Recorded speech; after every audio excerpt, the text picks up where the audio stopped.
내 하나님 여호와께서 내게 주어 차지하게 하시는 땅, 곧 내 소유가 된 기업의 땅에서 조상이 정한 내 이웃의 경계표를 옮기지 말지니라. 아멘. 죄송합니다. 사례가 어려워가지고.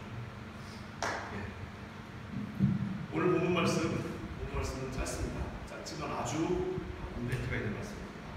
그리고 우리에게 하나님의 나라에서 살아가는 것과 그곳에서 어떻게 지낼 것인가에 관한 중요한 단서를 지금 19장은 세 가지로 나눠서 이야기하는데, 그 중에 두 번째에 해당하는 것이 바로 이 경계표를 옮기지 말도록 명하신 겁니다. 첫 번째는 지난주에 우리가 살필 때에 하나님께서 도피성을 우리에게 주셨는데, 그 도피성을 설명하면서 잠깐 살인하는 것에 대한 얘기가 잠깐 나왔어요. 그렇죠?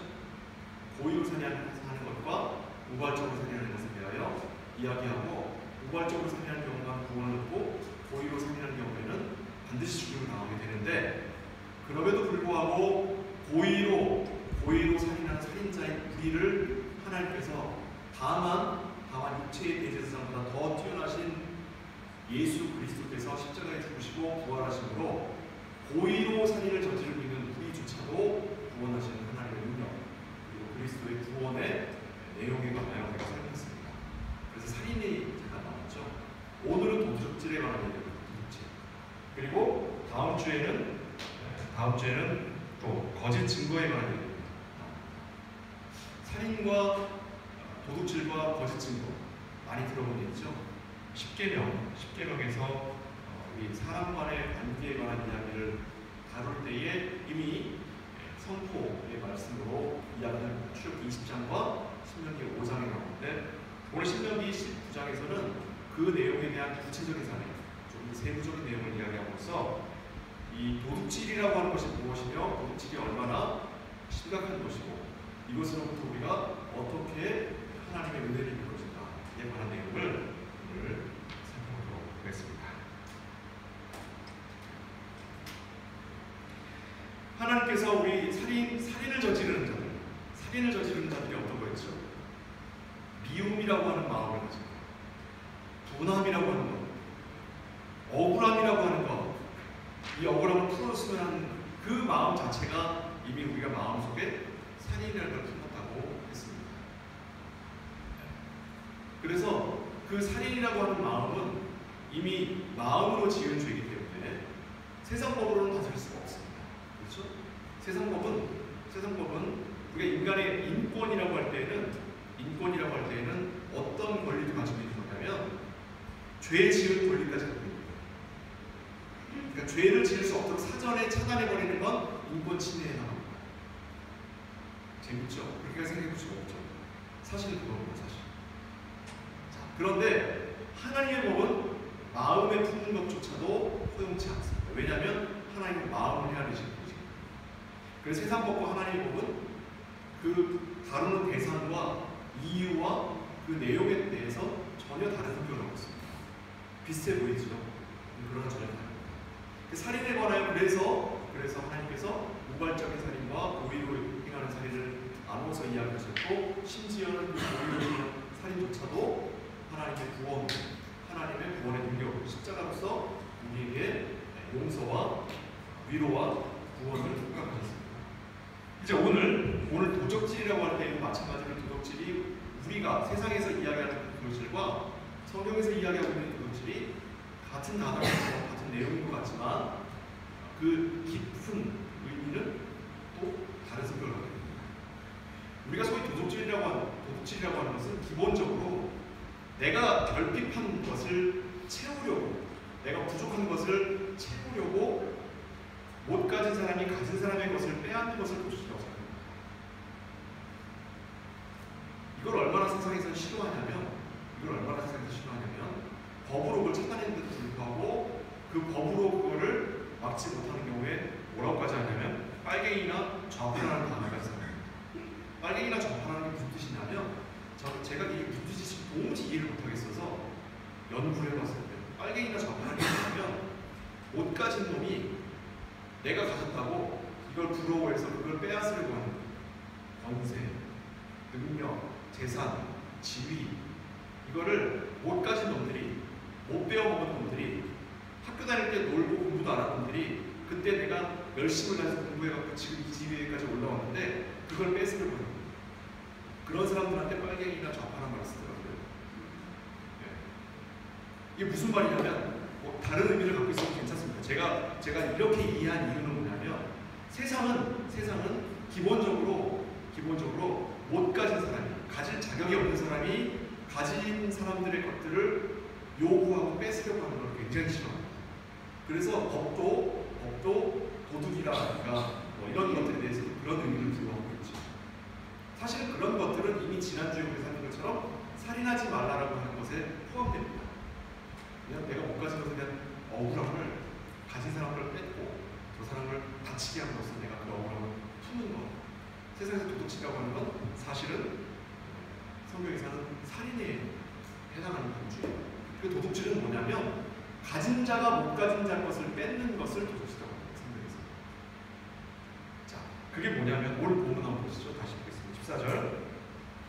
내 하나님 여호와께서 내게 주어 차지하게 하는 땅, 곧 내 소유가 된 기업의 땅에서 조상이 정한 내 이웃의 경계표를 옮기지 말라.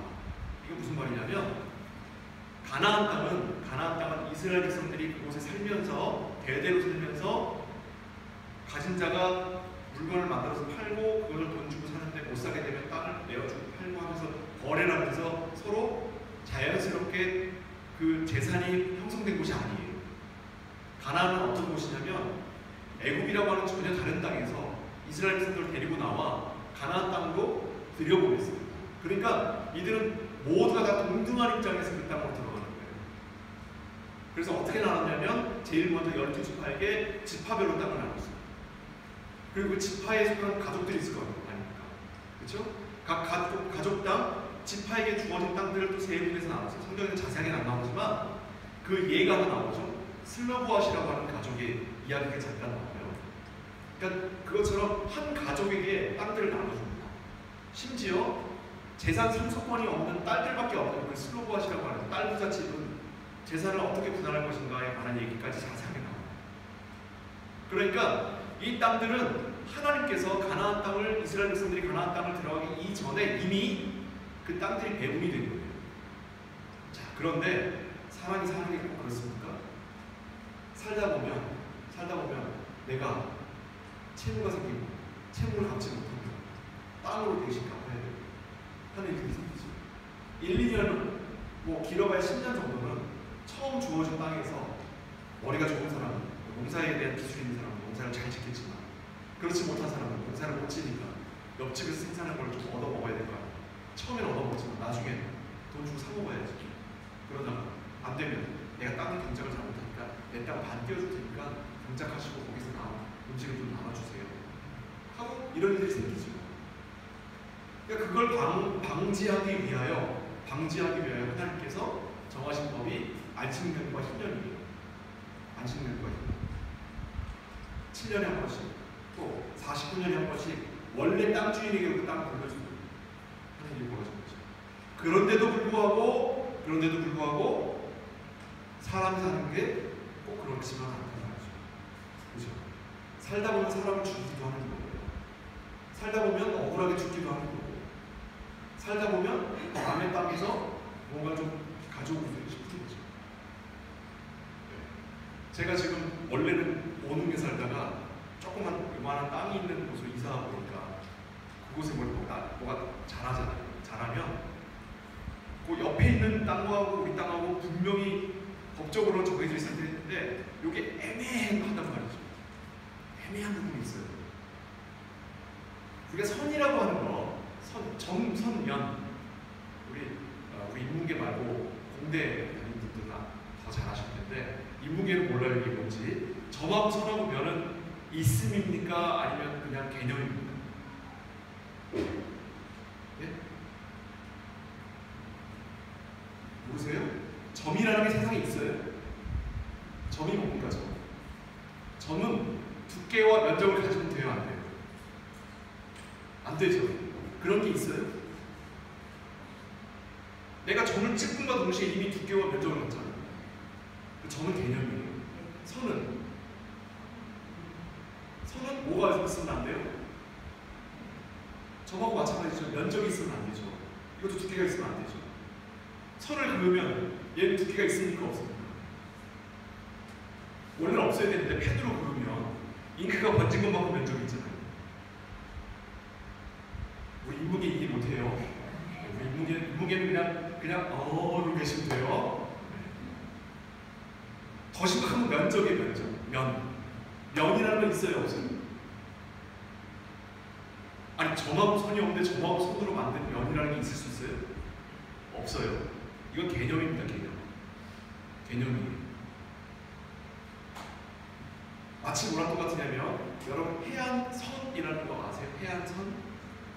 해안선 슈트란트 아세요? 바다가 이렇게 들어오고 거기에 그 땅이 있잖아요. 절벽 있는 곳 말고 비치를 얘기하는 거예요. 비치 뭐예요? 바다가 이렇게 들어오고 나오잖아요. 자, 해안선이라는 거 다시 물어볼게요. 있어요? 없어요? 해안선이 뭐죠? 바다와 육지의 경계잖아요. 근데 파도가 들어오면 물이 이만큼 들어왔다가 좀 있으면 나가잖아요. 저기가 선이에요? 여기가 선이에요? 예? 저기가 선이에요? 여기도? 저 나간 데가 선이야? 그럼 참 1초도 안 되는데 그럼 금방 파도가 나와서 이만큼 물이 들어오는데? 자, 우리가 세상을 살아가면서 당연하다고 여기는 것들이 사실은 실제하지 않고 분명치 않은 것들이 많아요. 왜? 세상 살이가 그런 거예요. 그죠? 세상 살이가 그런 거예요. 선과 악을 구별하는 것도 우리 개념 차이인 거지 실제로 그게 딱 구별되지 않아요.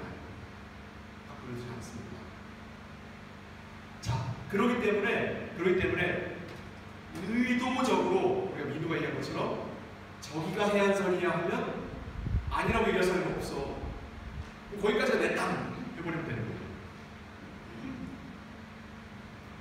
원래는 여기까지가 내 땅인가? 모른단 말이죠. 이런 것들이 생겨요. 근데 그것을 의도적으로 저 옆 사람, 이웃 사람이 눈치채지 못하게 내가 조금 나가는 거죠. 자, 어떻습니까? 경계선을 옮기는 사람은 약한 사람이에요? 강한 사람이에요? 저 이웃보다 조금 더 아는 사람입니까? 모르는 사람입니까? 저 사람보다 더 많이 가지려고 하는 사람이에요? 아니면 상관없는 사람이에요? 네, 왜 더 가지려고 하죠? 농사를 짓다 보니까 조금 더 필요해서 나가요. 저 사람은 어차피 씨를 줘도 농사도 못 질 사람이니까. 그러니까 성경에서 이야기하는 경계선을 옮기는 사람은 지금 강자의 약자예요? 강자의 강자. 희한하게 성경에서 도둑질이란 강자가 저지르는 것을 이야기합니다. 그 예로 한번 가볼게요. 그 예가 사무엘 하에 나옵니다. 사무엘 하 12장이에요.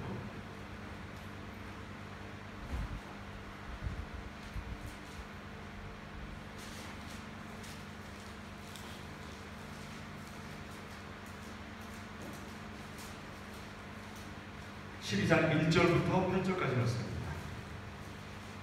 12장 1절부터 8절까지 말씀 제가 공독해 올리겠습니다.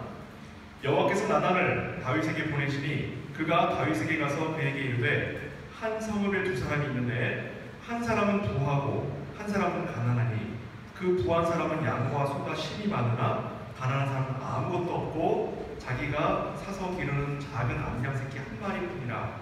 그 암양 새끼는 그와 그의 자식과 함께 자라며 그가 먹는 것을 먹으며 그의 잔으로 마시며 그의 품에 누움으로 그에게는 딸처럼 되었거늘 어떤 행인이 그 부자에게 오매 부자가 자기에게 온 행인을 위하여 자기의 양과 소를 아껴 잡지 아니하고 가난한 사람의 양 새끼를 빼앗아다가 자기에게 온 사람의 흠을 위하여 잡았나이다 하니 다윗이 그 사람으로 말미암아 노하여 나단에게 이르되 여호와의 살아계심을 두고 맹세하노니 이 일을 행한 사람은 마땅히 죽을 자라. 그가 불쌍히 여기지 아니하고 이런 일을 행하였으니 그 양 새끼를 4배나 갚아주어야 하리라 한지라. 나단이 다윗에게 이르되 당신이 그 사람이라. 이스라엘 하나님 여호와께서 이와 같이 이르시기를 내가 너를 이스라엘 왕으로 기름 붓기 위하여 너를 사울의 손에서 구원하고 내 주인의 집을 내게 주고 내 주인의 아내들을 내 품에 두고 이웃 이스라엘과 유다 족속을 내게 맡기었느니라. 만일 그것이 부족하였을 것 같으면 내가 내게 이것저것을 더 주었으리라.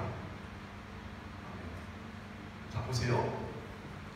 부자가 가난한 자의 양을 빼앗은 것을 지금 다윗이 얘기를 듣고 다윗도 분노합니다. 그 짓을 저지른 다윗도 화를 내요. 화를 내요. 왜요? 이건 하나님의 나라에서는 가진 자가 못 가진 자의 것을 빼앗는 것을 엄히 금하기 때문에 무엇을 금해요? 그의 생명을 내어놓아요. 생명을. 그는 반드시 죽어야 하리라. 생명을 내어놓아야 하고, 생명을 내어놓고 재산은 내면하고 가져야 돼요. 그게 마땅한 거예요. 그게. 그런데 우스운 건 뭐냐면 다윗이 그게 자기라는 걸 모르는 거예요. 그게 자기라는 걸 모른다는 거죠. 마치 누구처럼. 우리가 무슨 짓을 하고 세상에 살아가는지 우리가 몰라요. 자, 몇 년 전에 한국에서 갑질이라는 이야기가 나왔죠. 갑질이라는 단어가 있어요. 이게 뭐죠? 가진 자가 못 가진 자를 업수히 여기는. 아니 진짜로 가졌는지 진짜로 못 가졌는지 몰라요. 모르는데 최소한 나는 저보다 나은 사람이라는 걸 증명받고 싶은 거예요. 무엇을? 저 사람을 없이 여기는. 저 사람을 없이 여기는. 주차장에서 주차요원을 내가 함부로 대함으로써 주차요원보다 내가 나은 인간이라고 하는 걸 나 스스로에게 설득시키는 거예요. 청소하는 아줌마를 내가 괴롭힘으로써 내가 저 청소하는 아줌마보다 나은 사람이라고 하는 걸 나 스스로에게 설득시키는 거예요. 왜요? 실제 내 인생은 그렇게 부하지 않거든요. 실제 내 인생은 그렇게 만족스럽지 않거든요. 실제로.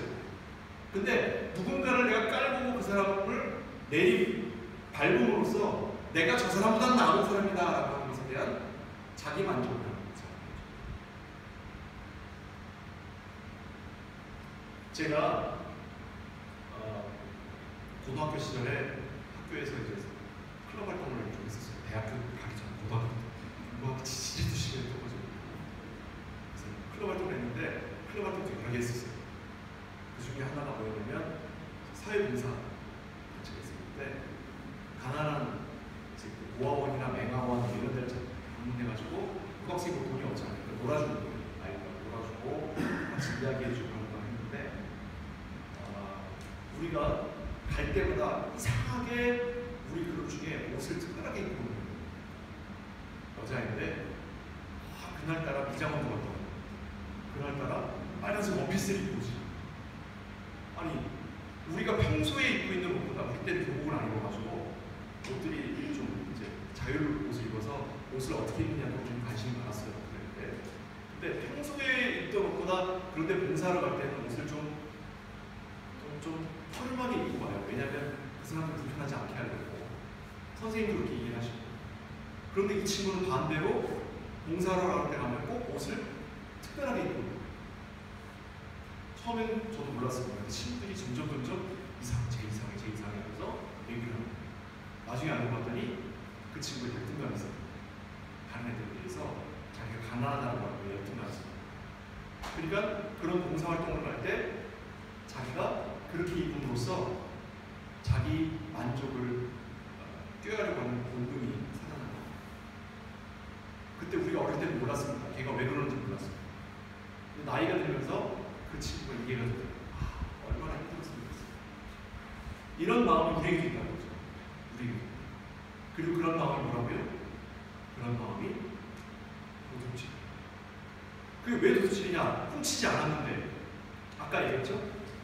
하나님은 마음을 살피신다. 행동을 살피시는 게 아니라 마음을 살피신다. 내가 가진 자의 지위에 서려고 하는 마음. 내가 가진 자에 서서 저 사람을 깔봄으로써 내가 자기 만족을 가지려고 하는 그 마음이 무엇이다? 그게 도둑질이다. 오늘 여기에 나온 다윗과 나단의 이야기는 무엇을 배경으로 하고 있냐면 우리아의 아내입니다. 우리아의 아내. 다윗은 왕이 되었을 때 너무너무 고생하면서 왕이 됐죠.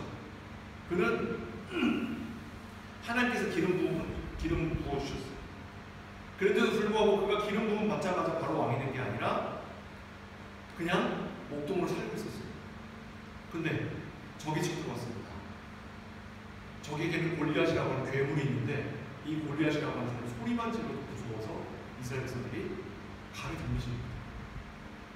그런데 이 다윗이 그 골리앗을 거꾸로 넘어뜨렸습니다.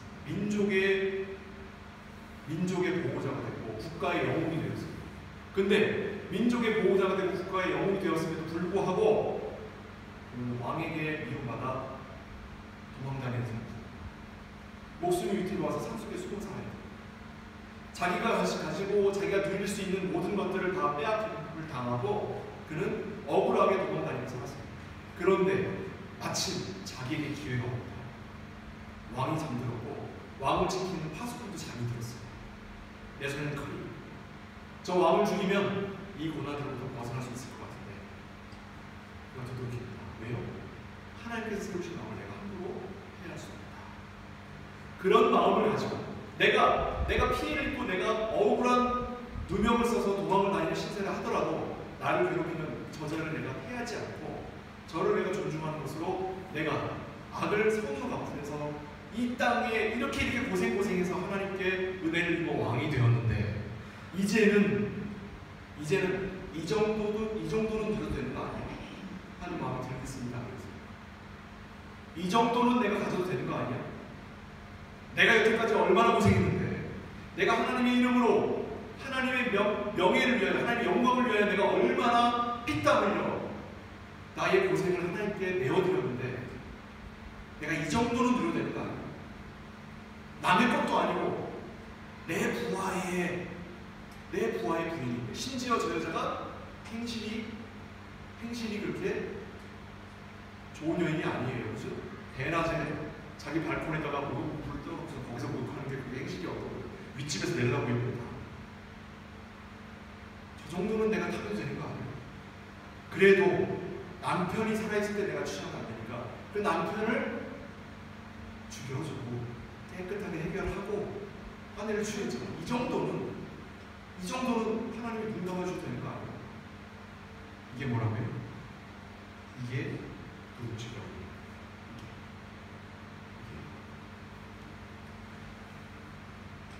사람은 능력을 인정받고 실력을 갖춰서 지위가 높아지면 더욱 겸손하고 관대하며 관용을 베풀어야 합니다. 왜 이렇게 얘기하는지 아세요? 왜 이러면 이 정도 말은 우리 다 알죠? 사람이 가지고 능력을 갖게 되면 사람들에게 베풀 줄도 알아야 되고 관대하고 관용을 가져야 돼요. 우리 모르는 사람 있습니까? 우리 모르는 사람 있어요? 그런 거? 근데 우리가 가진 자리에 가게 되면 그런 사람 있어요? 그런 사람이 없으니까 이런 말이 유명한 거예요. 여러분 조강지처럼 말 아시죠? 조강지처럼 말이 무슨 뜻이에요?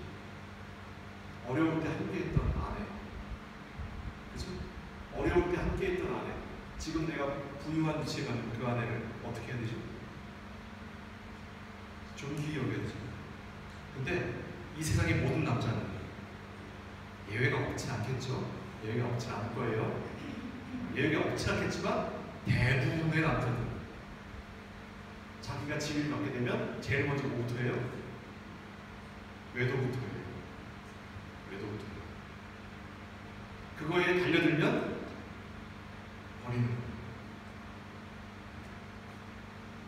심지어는 그걸 가지고 투기했다고 세상의 악처라고 이야기하잖아요. 여러분 한 나라를 세운 한 고조 유방이 있는데 그 아내가 한 고조가 왕이 되자마자 황제가 되자마자 아내를 많이 두고 하니까 한 고조 유방이 죽자마자 그 아내들을 다 죽여요. 다 죽이니까 어떻게 죽이냐면 눈을 뽑고 혀를 자르고 팔다리를 잘라 혀도 잘라. 그럼 어떻게 됐죠 사람이?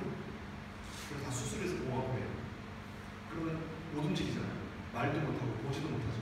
소리도 못하죠. 거기에다가 돼지 영으로. 그래서 중국 3대 악처 중에 1등 자리가 이 여자예요. 근데 이 여자가 잘못한 게 뭐예요? 이 여자가 왜 이런 마음을 든 거지? 남편이 황제가 되니까 아내를 함부로 대해서 이 여자가 악청이 아니라 한 고조 유방이 못된 남자의 세상, 못된 인간의 세상을 대표하기 때문에 아내가 이렇게 됩니다. 이런 내용이 있는데 그럼에도 불구하고 성경은 우리에게 뭐라고 얘기하냐면 지위를 갖게 됐을 때 너희가 무언가를 갖게 되었을 때 관용을 못하는 거죠. 왜요? 왜 그래야 됩니까? 왜? 우리가 가진 것이 누구의 것입니까? 하나님의 것입니다. 내가 가진 것을, 내가 노력을 해서, 내가 열심을 다하여 내가 얻게 된 것을 내가 누리는 게 무슨 문제냐? 이걸 뭐라고 한다면 이걸 도둑질이라고 합니다. 이거. 왜요? 하나님의 것을 내 것이라 여겨요. 하나님의 것을 내 것이라 여기기 때문에 내가 내 가진 소유를 조금 늘리기 위하여 남에게 피해가 가는데도 불구하고 눈속임으로 그게 경계표를 옮깁니다.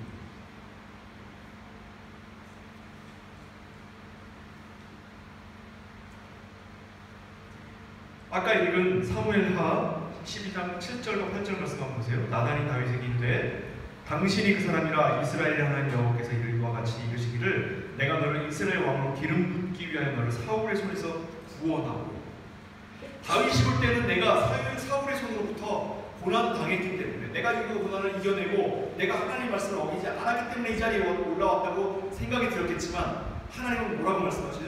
내가 너를 사울의 손에서 구원했다고 얘기하죠. 사울의 손에서 구원했다고. 8절입니다. 내 주인의 집을 내게 주고 내 주인의 아내들을 내 품에 두고 이스라엘과 유다 족속을 내게 맡겼느니라. 뭐라고요? 맡겼느니라. 하나님께서 언제라도 맡은 것을 되찾아가실 수 있는 분이에요. 근데 맡겨주셨고 무엇을 하라고? 무엇을 하라고 맡겨주셨어요? 하나님의 일을 하라. 내가 너에게 이 일을 맡김으로 너가 나의 일을 행하라.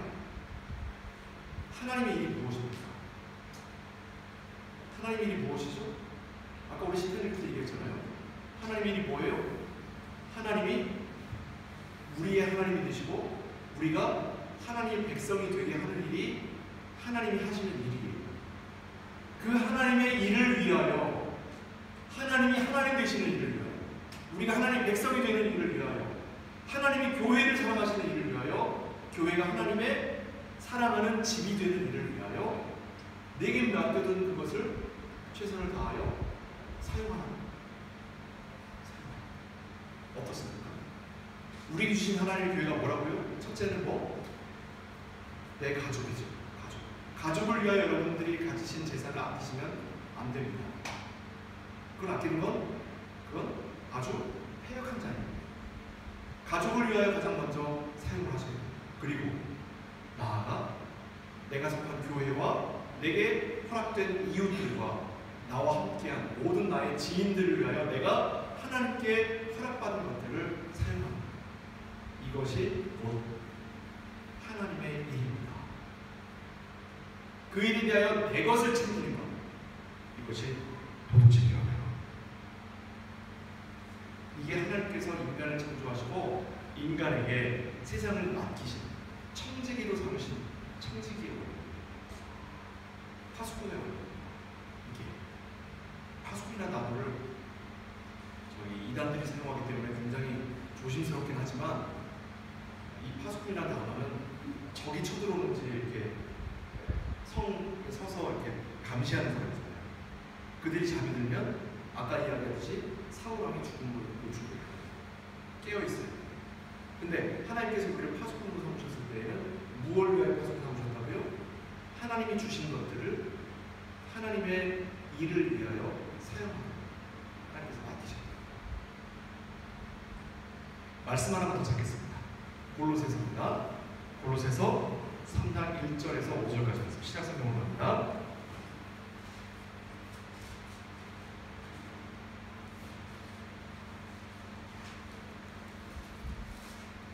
골로새서 3장 1절에서 5절 Neue Testament Seite 326. 골로새 3장 1절부터 5절까지 말씀입니다. 제가 읽겠습니다. 그러므로 너희가 그리스도와 함께 다시 살리심을 받았으면 위의 것을 찾으라. 거기는 그리스도께서 하나님 우편에 앉아 계시느니라. 위의 것을 생각하고 땅의 것을 생각하지 말라. 이는 너희가 죽었고 너희 생명이 그리스도와 함께 하나님 안에 감추어졌습니다. 우리 생명이신 그리스도께서 나타나실 그때에 너희도 그와 함께 영광 중에 나타나리라. 함께 읽겠습니다. 5절 시작.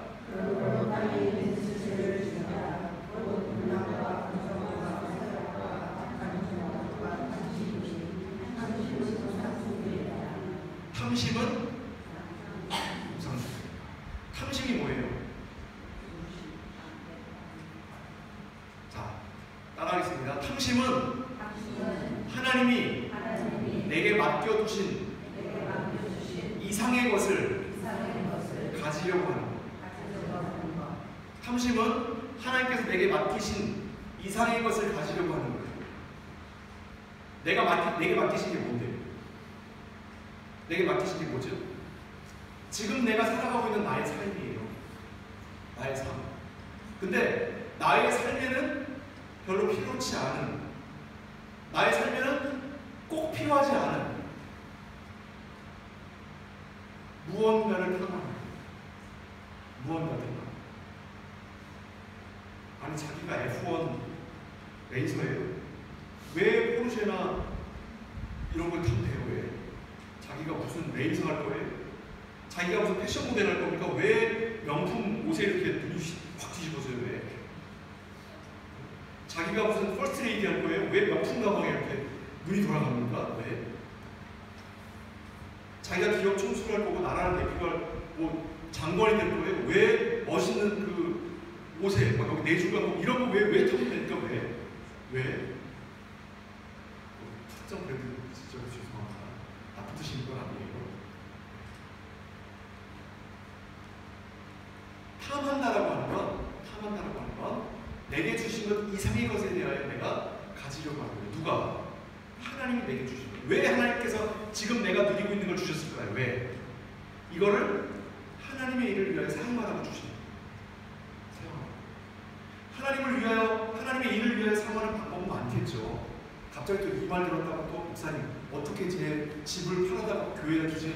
그런 얘기 하는 게 아니에요, 제발. 그런 얘기 하는 거 아닙니다, 제발. 네. 목사에게 잘하는 게 하나님의 일이 아니에요. 착각하지 마세요, 제발. 내가 출석하고 있는 교회에다가 내가 기부를 많이 한다고 교회 하나님이 잘하는 게 아닙니다. 하나님이 잘하는 건 뭐예요? 사람에게 잘하는 거예요.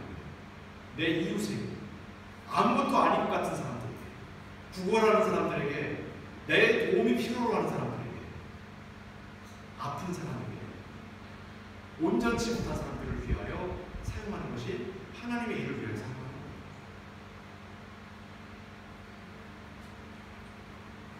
탐심이란 우상숭배예요.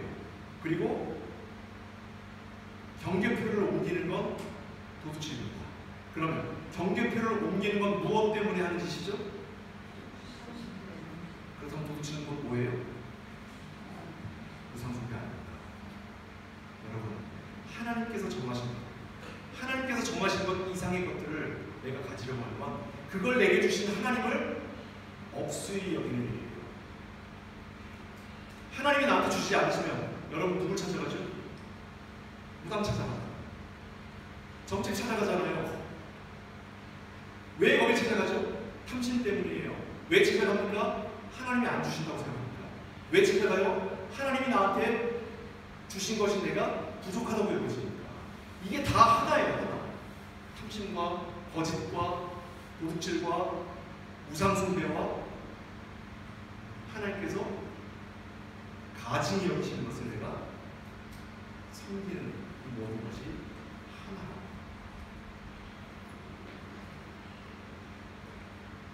심지어 우리 마음에 나는 왕이니 이 정도는 들어도 된다라고 하는 나 자신에 대한 정의를 하나님으로부터 찾는 게 아니라 나 스스로 정의 내리는 것도 또한 우상숭배고 도둑질입니다.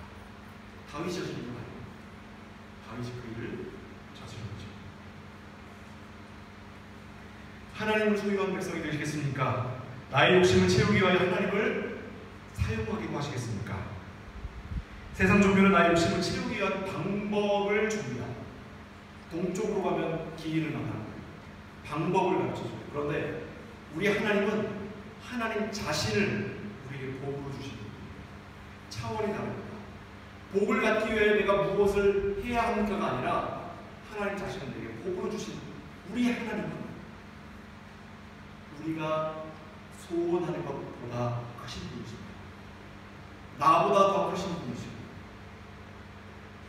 내가 하나님으로부터 부름받은 그 일을 내게 허락하신 바로 그분이에요. 이 하나님을 믿고 가시겠습니까? 이것이 우리의 길 아니겠습니까? 하나님께서 주신 것으로 자기 만족을 채우려 하면 안 됩니다. 자기 이름을 드러내는 일에 하나님의 이름을 망령되이 사용해서도 안 됩니다. 남의 것을 빼앗아 내 것으로 삼는 일에 신앙을 함부로 들먹이지 마시기 바랍니다.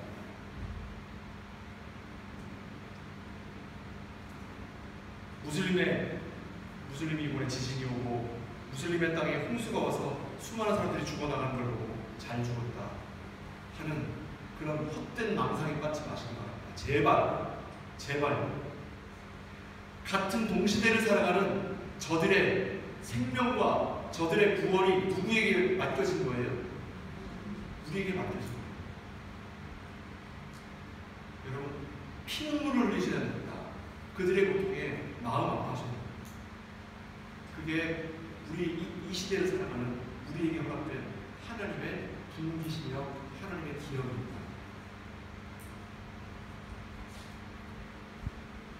마지막으로 고린도전서 말씀 제가 읽고 마치도록 할게요. 고린도전서 4장 1절과 2절 말씀입니다. 사람이 마땅히 우리를 그리스도의 일꾼이요 하나님의 비밀을 맡은 자로 여길지어다.